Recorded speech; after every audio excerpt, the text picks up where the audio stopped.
Pasado alas 2 kaganihang kadlawon Mayo 24, sikop sa mga pulis sa Turil Police Station 8 ang usa ka alias Jan, 25 anyos, human magbaliga og gituhang shabu sa pusher buyer nga pulis atol sa bypass operation sa Phase 1, Batulusa, Bangkas Heights, Turil, Davao City. Balor 20,000 pesos sa gituhang shabu ang nasignit sa mga pulis.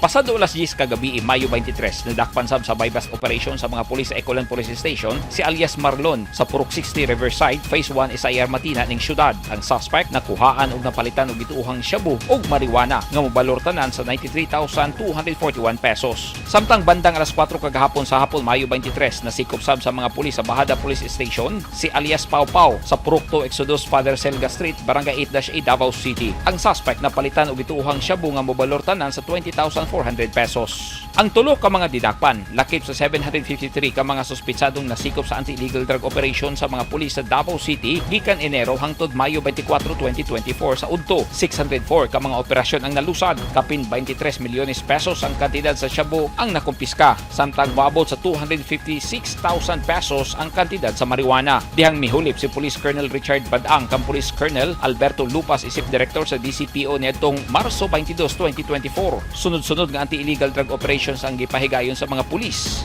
Dunay 7 ka mga drug suspect ang napatay sa mga pulis atol sa operasyon. Hinungdan nga nagpahigayon og motu proprio investigation ang Regional Internal Affairs Service 11 kang Police Colonel Badang ug girilib una kini sa pwesto.